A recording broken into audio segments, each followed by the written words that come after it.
সবাইকে শুভেচ্ছা স্বাগত জানিয়ে শুরু করছি আপনাদের প্রিয় অনুষ্ঠান ছুটির রাতের লাইভ। প্রিয় দর্শক, অন্য সব কিছুর ন্যায় দেশের সঙ্গীতের সাথে সংশ্লিষ্ট সকলেই কাজ শুরু করেছেন আবার। তবে সামনে সেকেন্ড ওয়েভ বা করোনার দ্বিতীয় দফার আঘাতের আশঙ্কা রয়েছে। এমন অবস্থায় সঙ্গীতের সাথে জড়িতরা কি করবেন, এই সব কিছু জানবো আজকের আয়োজনে। সেই জন্যে আমাদের সাথে আছেন লেজেন্ডারি একটি ব্যান্ড, আর সেই ব্যান্ডটি হলো আমাদের সকলের প্রিয় ব্যান্ড ফিডব্যাক। স্বাগত জানাই। হ্যালো। সাথে আছেন বাবু ভাই, লাবু ভাই, রায়হান ভাই, টন্টি ভাই, দানেশ ভাই এবং লুমিন ভাই কানাডায় আছে। কেমন আছেন বাবু ভাই? হ্যাঁ, বেশ ভালো। বাবু ভাই, শুরুতে বলেছিলাম যে আজকে অনেক বিষয় নিয়ে কথা বলবো, আমাদের বর্তমান প্রেক্ষাপটটা নিয়ে একটু কথা বলবো। কেমন কাটালেন আসলে লকডাউনে? ফিডব্যাক কেমন কাটালো সবার কাছ থেকে ছোট করে শুনবো। প্রথম 2-3 মাস কোনো কাজ হয়নি, এটা জি বোঝাই যায়। তারপরে আমরা ভাবি যে আমরা ওই সোশ্যাল ডিস্টেন্স করে যে যার অবস্থান থেকে ভিডিও পাঠিয়ে কম্পাইল করে আমরা একটা ভিডিও করে আপলোড করব। জি, যেটা গত ঈদে রিলিজ হয়েছে। গত রিলিজ এই মন মানে না বলে একটা সিঙ্গেল।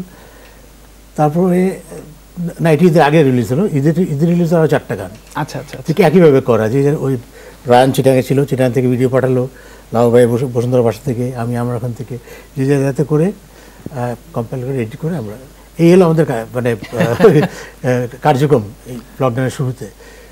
তারপরে প্র্যাকটিস চলছে টুকটাক, যখন একটু মুভমেন্ট হচ্ছে প্র্যাকটিস করছি। দুটো লাইভও করলাম টিভিতে, এই আজকে ওখানে করছি। এটা তো কোভিড চলছে এর মধ্যে। এইভাবে মানে বেঁচে থাকা, কাজের মধ্যে বেঁচে থাকা। মানে আমি জানি খুব বেশি কিছু করতে পারছে না, এবং এটা বিরাট অংশ কর্মহীন এই অবস্থায় সারা দেশে, সারা বিশ্বেই। আর সঙ্গীত শিল্পী তো বটেই, সঙ্গীত শিল্পী আরও বেশি এফেক্টেড এই কর্মহীন অবস্থায়। তো যার জন্য খারাপও লাগে যে কিছু কোনোটা কিছু করতে হবে। এভাবেই আমাদের কার্যক্রম চলছে। লাউ ভাই কাছে বাবু ভাই যেন বলছেন সবাই বিচ্ছিন্নভাবে আসলে কাজটা হয়েছে, বাট অনলাইনে সবাই সংযুক্ত ছিলেন। তারপর একটু যেহেতু দুজন লেজেন্ড আমাদের সাথে আছে, লাউ ভাই এবং বাবু ভাই, একটু জানতে চাইবো যে একসাথে তো একটা শেয়ারিং এর একটা ব্যাপার থাকে, বা স্টুডিওতে একসাথে কাজ করা একটা শেয়ারিং এর ব্যাপার থাকে, সেটা তো এবার হয়নি। তো আপনার অভিজ্ঞতা হয়েছে কিন্তু আমাদের নিজেদের ভেতর। জি জি। আর তাছাড়া এইভাবে বলবো যে সম্ভবত আমরাই ফিডব্যাকই দ্য অনলি ব্যান্ড যারা নাকি সবই খুবই ব্যস্ত ছিল এবার এই ভিতরে। উই ওয়ার বিজি মেকিং মানে সংস অ্যান্ড ডুইং ভিডিওস। আমরা বেশ কয়েকটা গান ভিডিও করেছি নিজেদের বাসা থেকে। মানে আমার মনে হয় না আমি খুব ব্যস্ত ছিলাম না। রায়হান ভাই কেমন কাটলো? আমরা প্রতিদিনই কথা বলেছি, একদম খুব সুন্দর সময় কেটেছে আমাদের প্রতিদিন একদম। ও আচ্ছা, হ্যাঁ, এই বিষয়টা বলা হয়নি। আমরা প্রতিদিন রাত 9টায় শুরু করে 1 ঘন্টা প্রায় 1 ঘন্টা হোয়াটসঅ্যাপে আমরা বলেছি সবাই। কিপ লিংক আর কি, রাইট, মানে একটা গ্রুপ কনফারেন্স বা একটা গ্রুপ চ্যাটিং এভরিডে। এটা তো ভালো হয়েছিল টাচে থাকা আর কি। হ্যাঁ, টাচে ছিলাম। তাতে হয় কি ওই লোনলিনেসটা থাকে না আর কি, বাড়িতে থাকা হয়, সবার সাথে যোগাযোগ থাকলে পরে একটা ইউ ক্যান ফিল যে somebody is with you. জি, টন্টি ভাই চিরকমই ছিলেন আপনি? না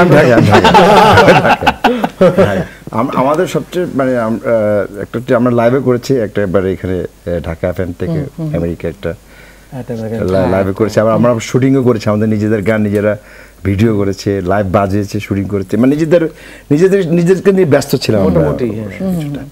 আর রাত 9টার পর তো যেটা বললো সবাই যায়, একটা টাইম ফিক্স থাকে যে আমরা আমাদের ফিডব্যাক একটা গ্রুপ আছে, গ্রুপে সবাই যার যার কথা শেয়ার করি, আড্ডা মারা আর কি। আড্ডা মারা। জি, দানেশ ভাই, এই কোভিড সিচুয়েশনে লকডাউনটা আমাদের জন্য একটা জিনিস ভালো করছে, সেটা হচ্ছে আমরা সবাই যার যার জায়গা থেকে ব্যস্ত থাকি। তো এই সিচুয়েশনটাতে আমরা যখন বাসায় ছিলাম, অ্যাটলিস্ট প্রতিদিন আমাদের কথা হতো, এটা একটা ভালো লাগার জায়গা ছিল। যে যেটাই করতাম, মানে 9টা বাজে যে আমাদের গ্রুপ কল আসতে হবে এটা মনে থাকতে হতো। রাইট রাইট, মানে ফ্রেন্ডদের বলেন, কাজিনদের বলেন, আমরা কোনো অ্যাটেন্ড না করলেও ব্যান্ডেডটা মানে যে কোনো ভাবে অ্যাটেন্ড করতাম। আড্ডাটা বেশ জমতো, আমরা ফান করতাম একসাথে, কাজ নিয়ে গল্প করতাম। এর মধ্যে আমরা নতুন কিছু কাজও করলাম, একটা ভিডিও, ইভেন আমাদের আরো 2টো নতুন গানের কাজ চলতেছে। এই কিছু দিক ভালো ছিল, এটা আমাদের জন্য বেটার। না, this is how it should be. এইভাবেই আসলে হওয়া উচিত আর কি। অনেক কিছু শিখতে পাওয়া যায় আসলে যখন আপনাদের সামনে আসি। একটা গান শুনে ফেলি বাবু, তারপরে আবার কথাই হচ্ছে পেয়েছি আজকে আর কি বাবা, নদী নদী।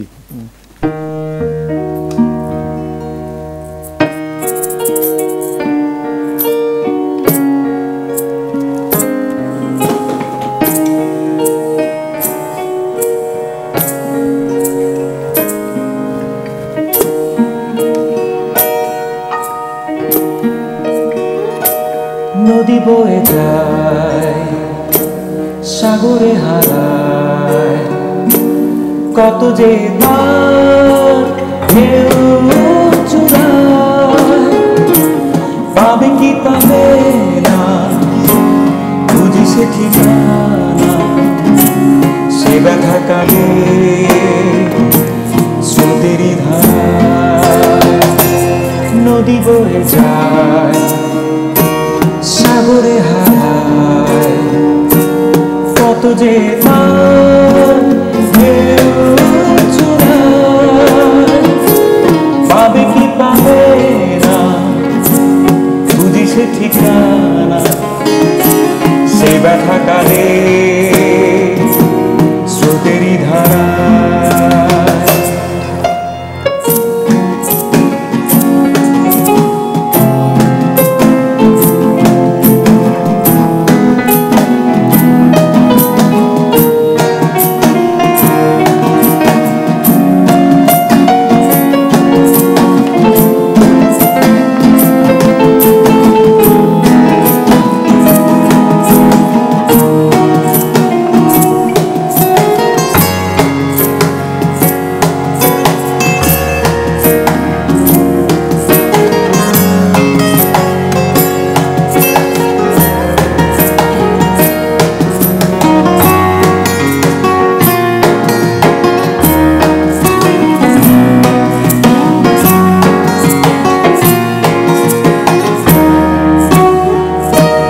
জোয়ারে ভাটায় ভেঙে ভেঙে যায় কাঁদে মন মায়ায় জোয়ারে ভাটায় ভেঙে ভেঙে যায় কাঁদে মন মায়ায় বৃষ্টি আমার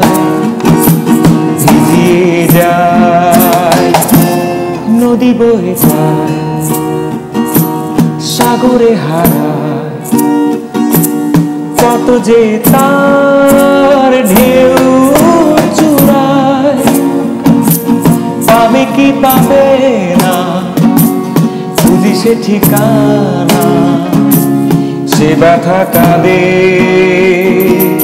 স্রোতেরই ধারা।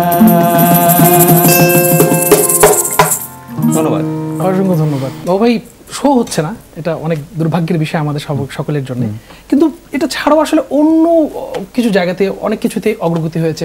আমি যদি সঙ্গীতের অবকাঠামোগত যদি অগ্রগতি বলি, অনেক সংগঠন হয়েছে, কপিরাইট নিয়ে একটা ভালো অ্যাওয়ারনেস হচ্ছে, একটা মুভমেন্ট হচ্ছে। তো এই যে এতগুলো সংগঠন হলো, শিল্পীদের সংগঠন হচ্ছে, সুরকারদের হচ্ছে, গীতিকারদের হচ্ছে, কি মনে হয় কতটুকু এফেক্টিভলি তারা ফাংশন করতে পারবে বা কাজ করতে পারবে, বা আপনার মতামত একটু জানবো। এটা তো অবশ্যই পজিটিভ পলাশ, কারণ যে কোনো ফ্যাটার্নিটি তো সংগঠন থাকা দরকার যদি তারা সুস্থভাবে পরিচালনা করতে পারে, তো সেটা অবশ্যই পজিটিভ। গীতিকারদের হয়েছে, সুরকারদের, কণ্ঠশিল্পীদের সংগঠন, নতুন সংগঠন আগেও ছিল অনেকতে, নতুন করে সংগঠন করেছে।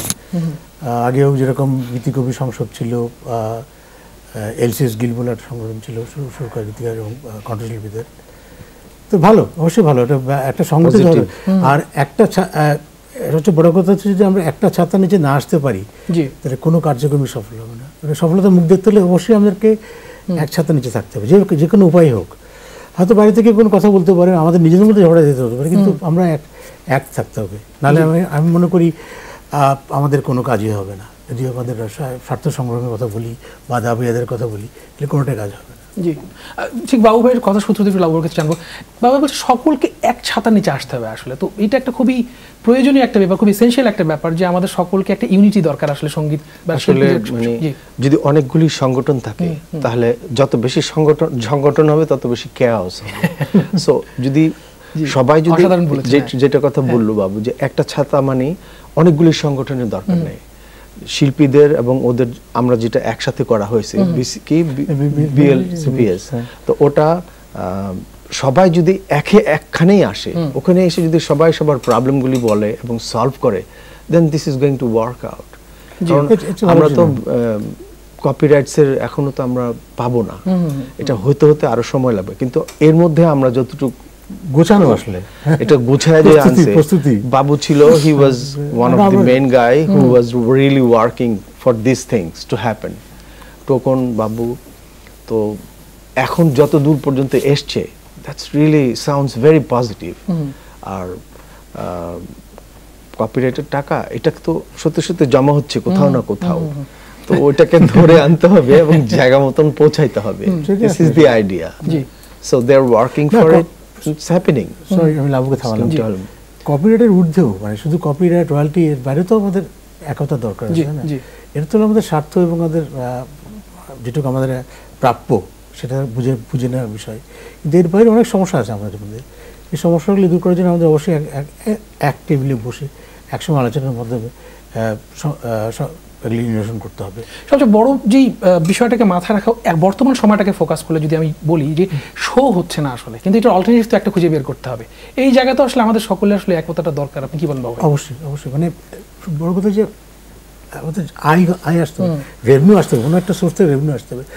একটা আর্টিস্ট শুধু এমনি বাঁচতে পারবে না। আমি তাদের কথা বলছি যারা শতভাগ নির্ভরশীল প্রফেশনাল, মানে এমন যদি আমি চাকরি করি, ব্যবসা করি, কিন্তু এই পেশায় আমি গান গাচ্ছি প্রফেশনালি, কিন্তু হয়তো আমি একদম নির্ভরশীল নই, তাদের কথা বাদ দিলাম। কিন্তু যারা একেবারেই নির্ভরশীল, 365 দিন তাদের কাজ করতে নালে তাদের, তো তাদের কথা ভেবে আমি বলি অবশ্যই একটা সোর্স বের করতে হবে কোনোভাবে। যদি অডিও ইন্ডাস্ট্রি বলে কিছু নাই, আর এমনি টিভি চ্যানেলতে খুব বেশি পয়সা আসছে না, এবং অনলাইনে অনেকে বলছে অনেক, সেখানেও কীরকম আসে আমি জানি না। তো তারপর এগুলো তো বাঁচতে হবে, কাজ করতে হবে। মানে একটা শিল্পী তো দিনের শেষে সে তো মানুষ, তাকে তো সংসার, পুত্র সন্তান নিয়ে বাঁচতে হবে, এটাও তো প্রয়োজন। তো কোনো একটা ব্যবস্থা আমরা ভাবতে হবে সবাই। অনলাইন কনসার্ট তো অনেক জায়গাতেই হচ্ছে আমাদের দেশ ছাড়া আসলে। আচ্ছা, একটা জিনিস দেখলাম যে ফেসবুকে কিন্তু অনলাইন হচ্ছে এখন। ইন্ডিয়ার বেশ কিছু শিল্পী ফেসবুকে অনলাইন করেছে। This is good, this is new thing. হয়তো এরকমই কিছু একটা আসবে যেগুলো থেকে আমরা আসলে টিকিট কেটে, এটা খুব ভালো, টিকিট কেটে ভেরি নাইস, টিকিট কেটে ফেসবুক লাইভ দেখছে, এটা ডিজিটাল টিকিট আসলে, বিভিন্ন পেমেন্ট গেটওয়ে টাকা দিয়ে। তো এটা হতে পারে, আমাদের দেশে হতে পারে। আর মানুষ কেন তো ফ্রি শুনবে? ফ্রি কেন? মানে শিল্পীকে বাঁচতে হবে, আমরা আগে নক করি, শিল্পীকে তো বাঁচতে হবে দিনের শেষে। We have to change our idea. এই জায়গা থেকে মনে করেন বা যে কোনো একজন উত্তর দিতে পারেন যে এই যে ফ্রির ব্যাপারটা বলছেন, হয়তো আমাদের সেই প্র্যাকটিসটা হয়ে গেছে, নতুন একটা প্ল্যাটফর্ম আসলে সেখানে হয়তো আমাদের ওই অভ্যাসে পরিণত করতে আমাদের সময় লাগবে। বাট এই জায়গা থেকে কর্পোরেট ওয়ার্ল্ডের বা অন্য কোনো পৃষ্ঠপোষকতার দরকার আছে কি? আমার মনে হয় না, আমার মনে হয় না। আমার মনে হয় এটা একদম আমাদের মধ্যে থেকে আসতে হবে। আগে যখন আমরা, আমি ক্যাসেট যুগের কথা বলছি, 35 টাকা একটা ক্যাসেট ছিল। মানুষ, আমি এমন জানি আমাদের ক্যাসেট যখন আমাদের অন্য শিল্পীদের ক্যাসেট যখন লঞ্চ হতো, মানুষ লাইনে দাঁড়িয়ে দোকান থেকে ক্যাসেট কিনতো। সকালে যখন কখন খুলবে ভোর থেকে দাঁড়িয়ে থাকতো। তো এটা তো একটা মমতার বিষয় আছে। একটা গান শুনছে একটা শিল্পী, একটা শ্রোতা তার প্রিয় শিল্পীর গান শুনবে, সে গিয়ে কিনবে, বাড়িতে নিয়ে বাজাবে, আর 10 মিনিট শোনাবে। তো এই চর্চাটা তো নেই। তারপরেও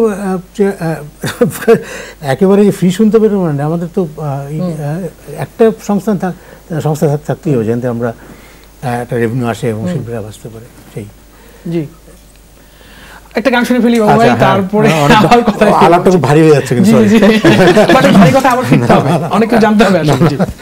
ঠিক আছে, এত ভারী হবে জানেন আমি। চলো, স্বপ্ন 1 2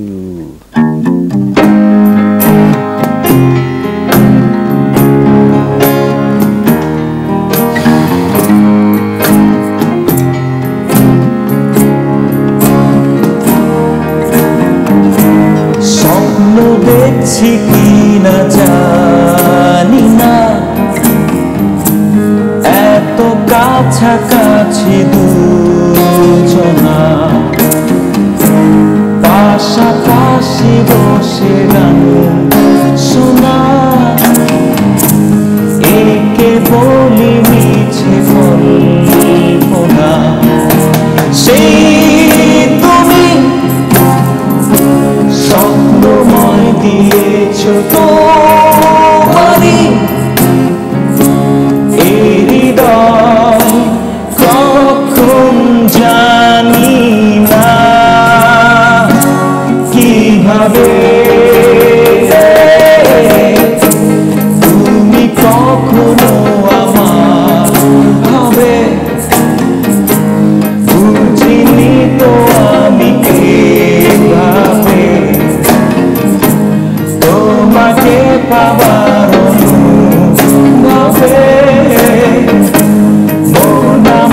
মেতেছে উৎসবে সেই তুমি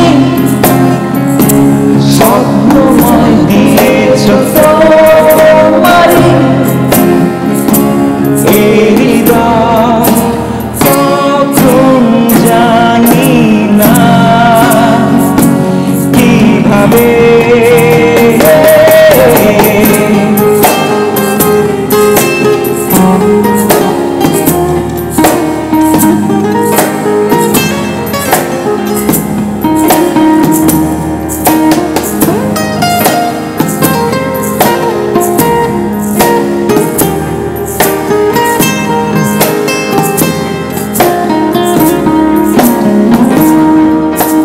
ভালোবাসা এলো জীবনে এমনে শুধু তোমাকে ঘিরে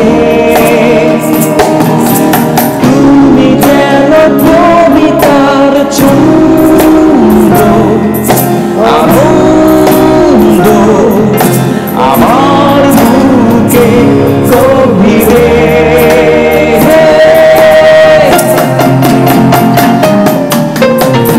স্বপ্ন দেখছি কিনা জানি না এত কাছাকাছি দুজনা পাশাপাশি বসে গান শোনা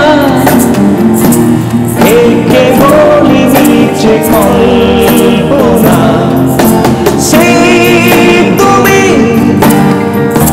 স্বপ্নময় দিয়েছ তোমারই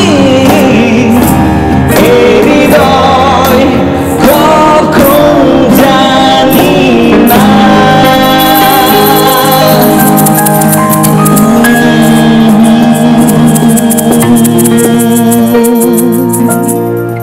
ওয়াও, মেজি একটা গান, স্পেশালি ওই পার্টটা ভালোবাসা এলো জীবনে, এখানে যে একটা মেজি একটা প্রোগ্রেশন এবং স্কেল শিফটিং।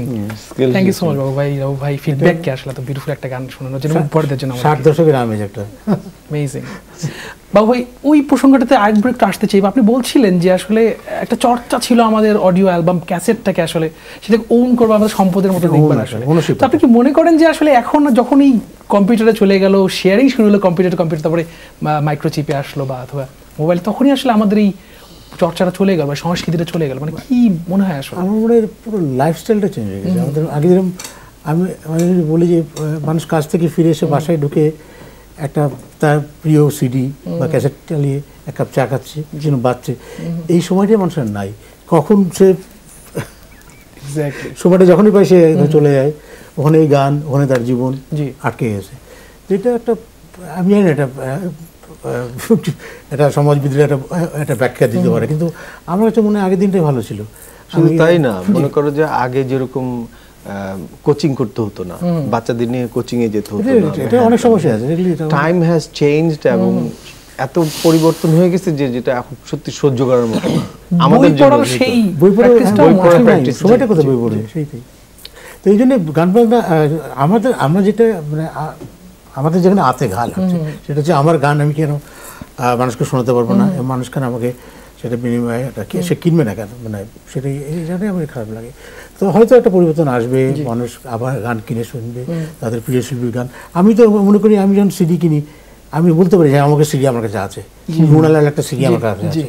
তো এই যে একটা ওনারশিপ, একটা গর্বের একটা ব্যাপার না। তো এইগুলো যে মানুষের মধ্যে আগে ছিল, এখন হারিয়ে গেছে, হয়তো ফিরে আসবে। এই কোভিড বা এই লকডাউন আমাদের অনেক কিছু শিখিয়েছে আসলে। তো সবার কাছেই জানতে চাইবো, কি শিখলেন আপনি? কি শিখলেন? আমি শিখলাম যে বাসায় কিভাবে থাকতে হয়, আচ্ছা, এবং মানে আরেকটা জিনিস শিখলাম যেটা হচ্ছে কি আমি এখন কিচেনে যাই, রান্নাঘরে যাই এবং আই ওয়াশ মাই প্লেটস, যেটা আমি লাইফ টাইমে করি নাই কোনোদিন। So this is new for me and I like it. Okay, it's nice. Rayan ভাই কি শিখলেন এই লকডাউন থেকে? মাছ ধরা। আচ্ছা আচ্ছা, আমার খুব ভালো সময় কেটেছে। খুব ভালো সময় কাটছে। হ্যাঁ একদম, এখান থেকে গিয়ে আবার যাবো মাছ ধরতে, খুব ভালো লাগে। কিন্তু মাছটা তো থাকে। হ্যাঁ ওটা তো অবশ্যই স্বাস্থ্যবিধি। হ্যাঁ, টন্টি ভাই। আমি এই লকডাউনে বাসায় কিছু কাজ করেছি, ঘর মোছা ওগুলা কিছুটা ওয়াইফকে হেল্প করছি, তারপরে বাজার সদাইগুলো নিজেই করছি, যে করে আনি মোটামুটি ঘরে মাকে মেয়ের মাকে আর মেয়েকে সময় দিয়েছি, আর ব্যান্ডের সাথে সম্পৃক্ত। মানে আপনার জীবনে 3 জন গুরুত্বপূর্ণ মানে মানুষকে আপনি সময় দিয়েছেন সুন্দর করে। ডেফিনেটলি একটা ব্যান্ড, একটা মেয়ে, একটা ওয়াইফ, ঘর। নাইস। দানেশ ভাই, আমি কি শিখেছি সেটা জানি না, একটা জিনিস ভালো হলো সেটা হচ্ছে যে আমার ওয়াইফ তো এ যুগের, ও বোঝে যে ব্যস্ততা কি, মা তো এটা বোঝে না। তো এই রমজানে আমি তাকে প্রথম রান্না করে খাওয়ালাম, তো এই ব্যাপারটা তার খুব অবাক লাগলো যে এতগুলো বছরে গত এতদিনে তোমাকে বাসাই পাই না কথা বলার জন্য, আর এখন আমি রান্না করে খাওয়াচ্ছি। তার আনন্দ দেখে ওটা আমি কন্টিনিউ করলাম, মাঝে মধ্যে এটা ট্রাই করলাম। তো আমার আম্মু বেশ খুশি যে আমি এতদিন এতগুলো সময় তার সাথে কাটাচ্ছি, প্রতিদিন গল্প করতেছি আমরা একসাথে। তো এটা আমার ভালো লাগার একটা ব্যাপার। তা আপনার হাতে রান্না ব্যান্ড কবে খাচ্ছে? সাথে আমিও। এটাই তো হবে ইনশাআল্লাহ রিসেন্ট। খুব তাড়াতাড়ি তাহলে ডেট দাও। ফেসে গেল মনে হচ্ছে। ফেসে গেল, ঝামেলা নাই। জি, আমাদের সিডি আছে তো, আমার হেল্প করলে হেল্পার আছে। বাবু ভাই আরেকটু সিরিয়াস প্রসঙ্গে একটা আসছে, কপিরাইট নিয়ে যে একটা কথা উঠেছিল আসলে, যে অনেকেই বলছেন যে কপিরাইট করতে সাধারণ যারা দর্শক বা সাধারণ যারা সঙ্গীত প্রেমী মানুষ আছে বা শিল্পী যারা অন্যের গান কাভার করেই হয়তো জীবিকাটা নির্বাহ করে বা শখের বশেই করে, তারা আসলে এই রিজিডনেস বা এই কঠোরতাটাকে আসলে অন্যভাবে দেখছে, যে এভাবে আসলে মূল শিল্পী যে তাকে যদি চর্চা না করা যায় অর্থনৈতিক দিক ছাড়া আর কি এমনিতেই শখের বসে, তাহলে তো সে হারিয়ে যাবে। এইটাতে আপনি কতটুকু সহমত? একদম একমত, একদম একমত। কিন্তু আমার এই পুরো তর্কটা উঠে এসছে, আমার মনে হয় কিছু লোকজন যথেষ্ট ব্যবহার করেছে এবং বিন্দুমাত্র সম্মান দেখায়নি গানগুলির প্রতি। এটা থেকেই বোধহয় যাদের কন্টেন্ট বা যাদের গান তারা সচেতন হয়েছে এবং তারা বলেছে না, পারমিশন ছাড়া গান গাওয়া যাবে না। তো এর পাশাপাশি এটাও ঠিক, বাচ্চুবের কথাই বলি, বাচ্চুবের তো বাচ্চুবের গানের মধ্যে বেঁচে থাকবেন, তাই না? তো সুতরাং বাচ্চুবের গানটা আমি যদি গাইতে চাইলাম গাইবো, তো তাহলে কি হচ্ছে, আমি তো ওনাকে গানটা বেঁচে থাকছে, আমি সেলিব্রেট করছি লাইফ থেকে। তো এটা তো হওয়া উচিত, শুধু বাচ্চুবের না, সবার বেলায় তাই, যারা প্রয়াত হচ্ছেন বা হয়েছেন বা যারা গান গাচ্ছেন না আজকাল, তাদের গানগুলি বা আমাদের লেগেসি যেগুলি লেজেন্ডারি সিঙ্গারদের গান, এই নতুনতাই তো গাই, নতুনত্ব সারা ধরে বিভিন্ন লাইভে তো তাই তো গাই, লেজেন্ডদের গানগুলি গাই। তো এটা যদি চর্চা না থাকে তো সাধারণ দর্শকও শুনতে চান সেগুলো, অবশ্যই অবশ্যই তারা সাধারণ দর্শক ওই গানগুলি শুনতে চায় ঘুরে ঘুরে। নতুন গানকে খুব ভালো গান তো এর মধ্যে হয়েছে আমার তো মনে হয় না, তো সেই ওই পুরনো গানগুলি মানুষ বারবার শুনতে চায়। তো এটা আমার এটা কোনো আইন করে বন্ধ করা উচিত না, তবে একটা নিয়ন্ত্রণ আনা উচিত, একটা কন্ট্রোল মেকানিজম দরকার, সবকিছু দরকার। এটাও দরকার যে তুমি তোমার ইচ্ছা হলো গানের কথাটা সুরটা বদলে গাইলে, কথাটা বদলে তা না, তুমি সেটা সুর এবং কথা ঠিক রেখে এবং কভার করতে পারো। এটা আমার মনে হয় এটা ধারাটা অব্যাহত থাকা দরকার। জি, আমাদের হাতে সময় নিয়ে একেবারে শেষ প্রান্তে এসে দাঁড়িয়েছি, যেতে যেতে একটা পুরো গান শুনতে চাই favourite. Thank you so much feedback. না, আমি যমুনা টিভিকে ধন্যবাদ আমাদেরকে এই কমিটির মধ্যে ডেকে এনে এই যে এখানে একসঙ্গে বসানো, এটা একটা সুযোগ। আমরা মিস করছি একজনকে, আমাদের লুবিন ভাই, আমরা মিস করছি, দেশের বাইরে আছে, ঠান্ডায় উনি খুব এনজয় করছেন, ঠান্ডা এনজয় করছেন। তবে ওকে বলতে হবে একটু সাবধানে থাকতে, ঠান্ডায় কিন্তু এখন ভয়, ঠান্ডা মানেই ভয়। Thank you so much. দর্শক, এই ছিল আমাদের আজকের আয়োজন। আশা রাখছি আমাদের আয়োজন ভালো লেগেছে। দেখা হবে সামনের সপ্তাহে নতুন আয়োজন। ভালো থাকুন, সুস্থ থাকুন।